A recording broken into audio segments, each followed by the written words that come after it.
pemirsa TVRI. Hey, apa kabar? Kita ketemu lagi hanya di reportase weekend persembahan dari VOA bareng kita berdua yang masih WFH. Ada saya Vina Muptadi dari negara bagian Maryland.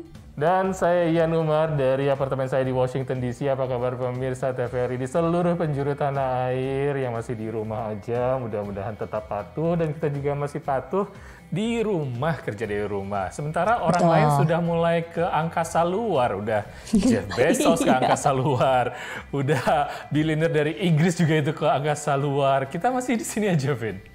Iya nih ya, yang lainnya udah pada WFS, work from space, kita WFH, tapi luar biasa banget loh itu pencapaian yang baru saja dicapai pada akhir Juli ya. Ada orang termuda yang jadi astronot, kemudian ada perempuan tertua yang jadi astronot, dan ternyata sekarang kalau mau ke antariksa asal punya duit bisa loh. Ada wisatanya ke antariksa, siap-siap aja, asal kantongnya kuat ternyata. Nah. Oke pemirsa. Di reportase weekend ini tentunya kita banyak liputan menarik hanya untuk pemirsa TVRI. Ratusan orang menyerbu tempat-tempat pengisian tabung oksigen seiring melonjaknya kasus COVID-19 belakangan ini. Mereka yang akhirnya menjalani isolasi mandiri sangat tergantung pada obat pereda gejala COVID dan tabung oksigen. Central Park di kawasan Manhattan, New York, tempat ikonik paling banyak dikunjungi warga maupun turis. Di tengah naik turunnya kasus COVID di New York, taman kota ini menjadi tempat pelepas stres bagi warga.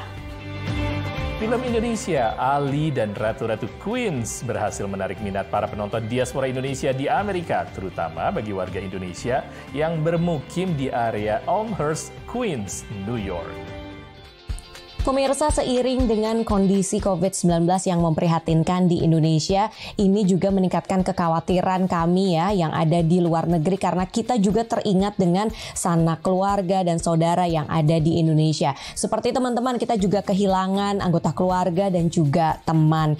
Nah, satu hal yang sangat dicari, yang langka banget itu adalah tabung oksigen. Betul nggak, Yan? Betul sekali, karena sampai ratusan orang ya mencari tabung oksigen ini untuk diisi ulang oleh keluarganya sendiri, baik pun juga rumah sakit mencari tabung oksigen ini karena para orang-orang yang melakukan isoman atau isolasi mandiri sangat membutuhkan tabung oksigen seperti ini.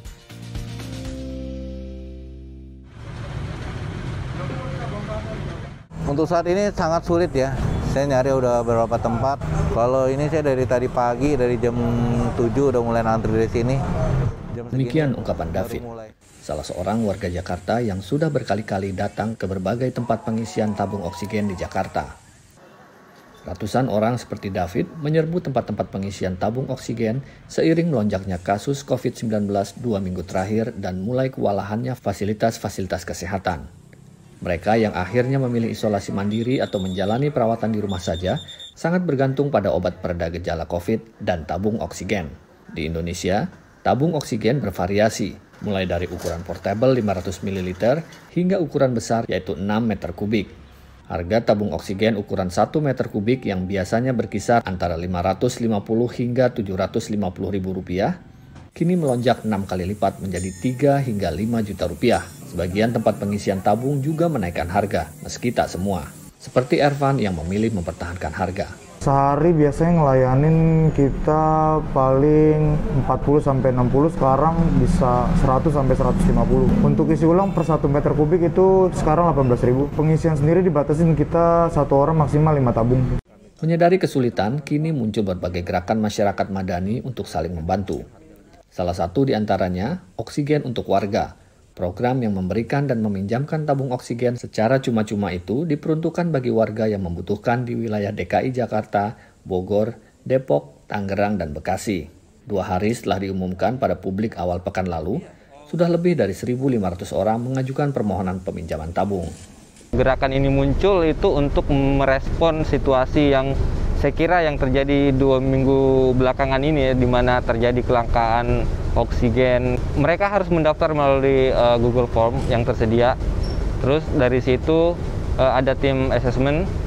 Nah, tim itu yang akan memberi mereka informasi selanjutnya apakah mereka bisa dipinjamkan oksigen atau tidak gitu. Salah seorang pemohon yang datang ke lokasi pengambilan tabung oksigen di Utan Kayu itu sangat bersyukur dengan program ini. dan berharap masih dapat menyelamatkan salah seorang anggota keluarganya yang terpapar COVID-19. Untuk salah satu keluarga saya yang terkena COVID, karena sebelumnya seminggu yang kemarin ayah saya meninggal karena COVID. Saya nggak mau kehilangan orang kedua lagi, jadi saya akan berusaha semaksimal mungkin. Saya berharap ini bisa dapat keajaiban untuk sembuh. Di DPR, Menteri Kesehatan Budi Gunadi Sadikin Senin lalu mengatakan akan memaksimalkan kapasitas produksi di tingkat nasional dan distribusinya agar dapat dialihkan untuk memenuhi kebutuhan medis. Ia juga menjalin kerjasama dengan Kementerian Perindustrian untuk mengimpor tabung oksigen 6 meter kubik dan 1 meter kubik. Dari Jakarta, Indra Yoga dan tim VOA. Dan buat teman-teman atau pemirsa yang di rumah yang sedang melakukan isoman dan menurut dokter belum harus untuk ke rumah sakit, dimonitor terus saturasi oksigennya. Kalau misalnya di atas 95% itu masih dianggap normal. Tapi kalau sudah jatuh di bawah 95% harus hubungi dokter dan kemungkinan memang harus masuk ke rumah sakit. Tapi problemnya lagi sekarang ini sistem layanan kesehatan di Indonesia mengalami kewalahan dan banyak tempat tidur, kapasitas rumah sakit yang akhirnya penuh, sulit cari rumah sakit sekarang. Karena itu kami dari Washington DC, dari Amerika Serikat tidak henti-hentinya mendoakan untuk para pemirsa, keluarga kami dan juga teman-teman kami. Semoga diberikan kemudahan dalam menghadapi pandemi kali ini. Pemirsa, jangan kemana-mana, reportase weekend segera kembali. Pemirsa, Anda masih bersama Reportase Weekend untuk memberi semangat kepada pemirsa di rumah bahwa kita di sini di Amerika pernah terpuruk untuk kasus pandemi ini, di mana sampai angkanya ya per hari 300.000. 300.000 bayangin aja itu sekitar bulan Januari dan Februari. Tapi memang berkat vaksin, prokes, disiplin, masker, dan itu ada hasilnya pemirsa. Nah, seiring dengan dibukanya kembali perekonomian di Amerika Serikat, situasi juga semakin bergeliat nih. Seperti di New York misalnya, program atau Pemda ya mengadakan program Open Streets ini untuk memungkinkan restoran-restoran membuka mejanya di jalan-jalan. Ini juga sekaligus bisa memanfaatkan ruang jalan. Langsung aja kita lihat reportasenya. Ayam panggang dengan kue blackberry sebagai pencuci mulut untuk makan malam bercahaya lilin tapi di tengah jalan. You're allowed to eat here, you're allowed to sing here, and you're allowed to have a really good time because this is Brooklyn. So welcome to Brooklyn. Mark Cohen dan putrinya sudah beberapa waktu menawarkan makan malam seperti ini bagi teman dan keluarga. Itu kini dimungkinkan di kota New York berkat adanya program Open Streets. Selama pandemi di Amerika, sejumlah ruas jalan ditutup secara permanen agar warga bisa bersosialisasi dengan aman sembari menikmati udara segar. If someone had come to our community board a year and a half ago and said, let's shut down all of Vanderbilt Avenue and just let people have dinner in the street and they can eat and drink here until 10 o'clock at night, we would have said, that's crazy, that's impossible, that'll never work. But it does work. Jalanan dan sejumlah lapangan kecil kini diblokir dan dibagi menjadi beberapa wilayah. Ada yang dicadangkan untuk jalan kaki dan bersepeda, ada pula yang untuk tempat makan. Sementara yang masih kosong menanti untuk diubah menjadi ruang kantor terbuka atau taman bermain. Restoran di kota New York diizinkan memakai sejumlah blok secara gratis, meski mereka biasanya harus membayar biaya besar dan perlu mendapat lisensi untuk beroperasi di ruang luar. Menurut pejabat kota, dalam program percontohan restoran terbuka yang pertama, jumlah warga yang makan di luar 2 kali lipat dari biasanya. You also know we have a backstage, but nobody's in there. Everybody wants to be outside. And we have our COVID safety cabanas. Patrick Fromuth, manajer restoran Branded Saloon, mengatakan restorannya tidak tutup selama pandemi, tapi paling banyak bisa mendapat 4 pelanggan saat itu. Kini mereka melayani 65 orang dan itu hanya di luar. And it's a big European vibe, but it's about to become an American vibe. Pada awalnya, program ini tampak mengganggu sejumlah pengemudi mobil dan mereka mengadakan demonstrasi untuk memprotes penutupan jalan-jalan tertentu. Namun seiring berjalannya waktu, semakin banyak warga melihat daya tarik program ini. Yeah. So parking's hard, but what are you going to do? It's New York. Viva De Concini dibesarkan di Arizona dan terbiasa mengemudi kemana-mana. Tapi di New York, ia menikmati berada di ruang luar tanpa harus mengemudi. And I love it. I love open streets. All my life, we used to go to Europe, and I would see the pedestrian zones. You go to Las Ramblas and Barcelona and everything, and I always wanted to live on a street that was just pedestrian. Kini sebagian besar pembatasan COVID di New York telah dicabut dan kota ini secara perlahan dan berhati-hati kembali ke kehidupan pra-pandemi. Tapi ada satu perbedaan besar, yakni kini ada lebih banyak jalan yang ditutup bagi kendaraan, namun dibuka untuk warga yang ingin bersosialisasi. Dari Arlington, Virginia, saya Helmi Yohanes dan tim VOA. Itu tadi adalah salah satu bentuk ya upaya dari Pemda untuk menciptakan keadaan di mana warga bisa berinteraksi dengan lebih aman. Ini juga sejalan dengan himbauan dari CDC yang mengatakan bahwa kegiatan di ruang terbuka itu jauh lebih aman dibandingkan di ruang yang tertutup. Ini juga terlihat di pusatnya kota New York, apalagi kalau bukan Central Park yang jadi favorit warga dan juga para turis. Ternyata taman ini memang tetap menjadi tempat pelepas stres. Ada banyak kegiatan baru setelah masa pandemi ini mereda. Kita lihat itu seperti apa Central Park saat ini.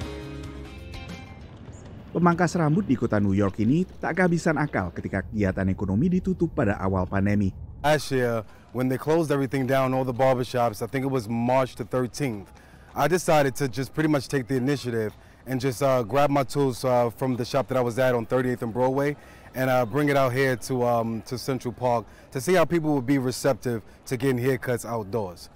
Ia pun menawarkan pangkas rambut dengan tarif serelanya pelanggan.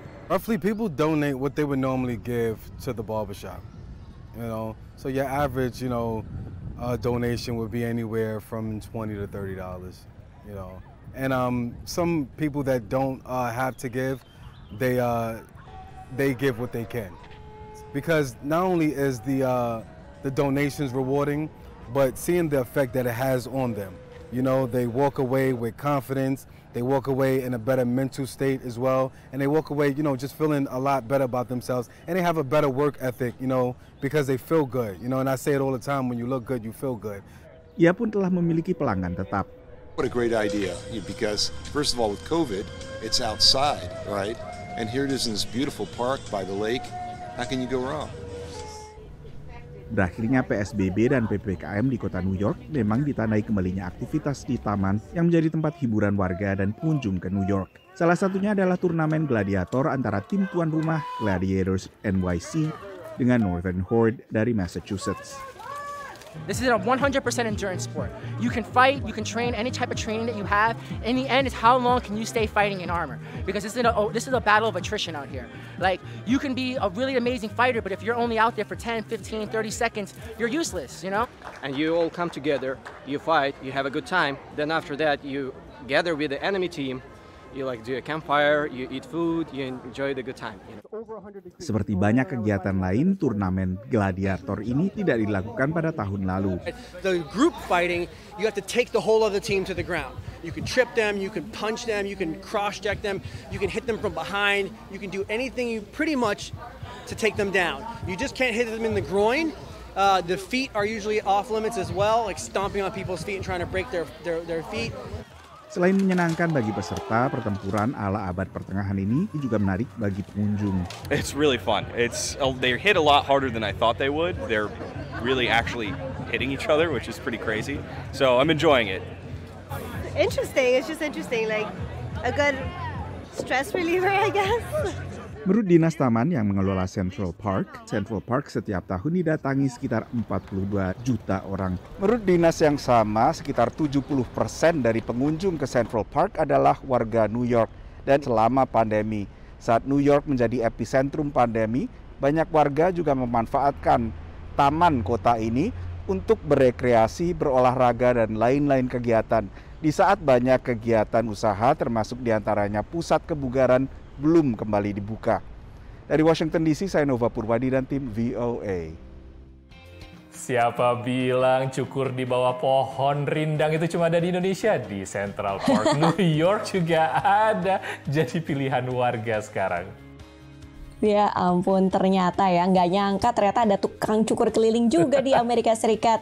Plus cuacanya juga sangat mendukung karena sekarang kan lagi musim panas, jadi mataharinya lebih panjang. Baik pemirsa, jangan kemana-mana, kami masih punya reportase lain, tetap di sini ya. Hey, kita balik lagi di reportase weekend. Pemirsa, di segmen sebelumnya tadi kita sudah lihat ya keadaan di kota New York, terutama di sekitar Central Park pada masa pandemi setelah dibuka kembali. Ya rame sih, tapi nggak seramai dulu waktu sebelum pandemi. Banyak loh wilayah lain yang oke banget di New York, misalnya kayak Elmhurst Queen. Ya, betul nggak ya? Bener banget. Jadi ingat dengan film Indonesia yang baru dirilis nih, Ali dan Ratu-Ratu Queen. Syutingnya di New York sebelum pandemi. Dan saya sudah nonton dan juga diaspora di New York. Sementara mereka tertarik juga, terutama para warga yang ada di Elmhurst Queens. Mereka kasih komentar loh, seperti apa sih sebenarnya orang-orang Indonesia yang tinggal di Queens. Dan ini ide dari film ini memang diangkat dari para perantau Indonesia yang tinggal di New York.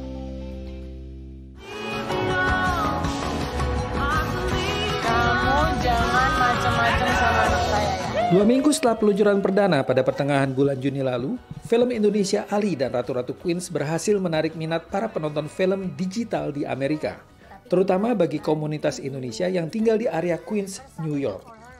Film bergenre drama komedi ini bercerita tentang Ali yang mencari ibu kandungnya di area Queens. I'm Ali. I'm looking for Miss Mia. Perjalanan Ali yang penuh lika-liku membuat Ali tanpa sengaja harus tinggal bersama 4 wanita imigran asal Indonesia. Ini cerita tentang pengalamanku 6 bulan pertama tinggal di New York. Waktu itu aku masih tinggal di Queens. Kebetulan aku tinggal bersama salah satu dari mbak-mbak inilah ya. Dan aku cukup beruntung bisa kenal dan punya pengalaman hidup. Waktu itu konteksnya menceritakan tentang mbak-mbak ini dan memang mereka unik-unik banget. Aku sama Gina waktu itu instantly mikir, why don't we make a story and then hopefully someday we can make a film.